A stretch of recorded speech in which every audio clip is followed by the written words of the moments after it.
Hello, I'm Dr. Michelle Dorwart, and I'm very excited to tell you about COVID-19 vaccines for children as young as 5 years old. I'm a family physician at the Community Health Centers of Burlington, where I've been talking with patients and families about COVID vaccination for almost a year now. We're very happy to answer questions, share resources, and administer vaccinations to those who are eligible and ready.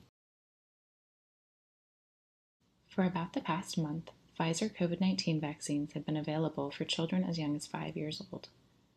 The dose for children ages 5 to 11 is a smaller dose, about a third of the dose as for those ages 12 and older. This is because young children have a robust immune system and can make a great response with a smaller dose. Like older people, they should still receive a second dose 3 weeks after the first.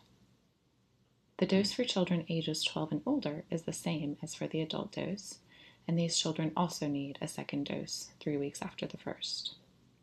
We do not yet know whether children will require booster doses. However, booster doses are common for pediatric vaccines, so it is certainly possible.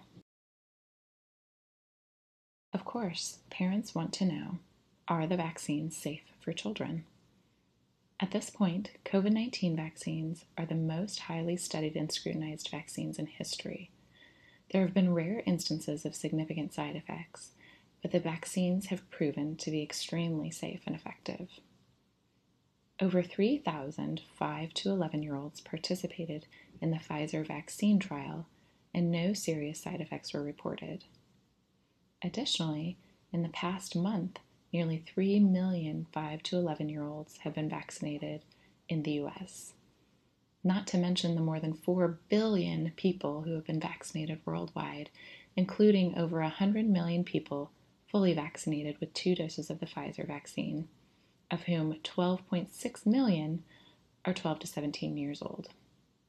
Side effects for 5 to 11-year-olds vaccinated with a COVID-19 vaccine are similar to those seen for routine pediatric vaccinations and include fever, sore arm at the site of vaccination, body aches, and headaches. In adolescents, and particularly in adolescent males, there have been rare instances of myocarditis, which is inflammation around the heart.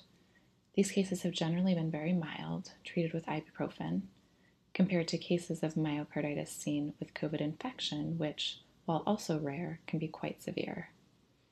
Myocarditis and other serious side effects have not been reported in children ages 5 to 11 thus far. If COVID causes mild illness in children, isn't it better for them to get natural immunity by just getting infected? While it's true that most cases of COVID in children are mild, the risks associated with an infection remain significantly higher than the risks associated with a COVID vaccine. We want people to get antibodies, and the vaccines are the less risky way to get those antibodies. We'll often wonder about long-term side effects, but when it comes to vaccines, side effects are really only possible within the first few days to, at the longest, a couple of months. The vaccine ingredients enter our body responds by making antibodies, and then we process and excrete the vaccine ingredients so that the antibodies, which were made by our body, are the only thing that remain. The vaccine ingredients are only in our bodies for a few days to maybe a week before we clear them out. If you'd like to get your child vaccinated, there are a few ways to do that.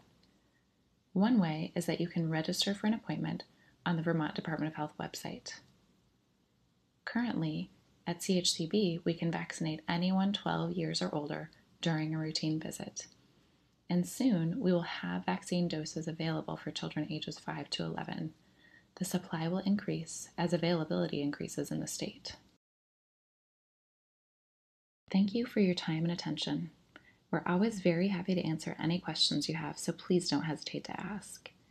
Here are some additional links to YouTube videos with information in a variety of languages, thanks to Dr. Andrea Green and the Vermont Language Justice Project.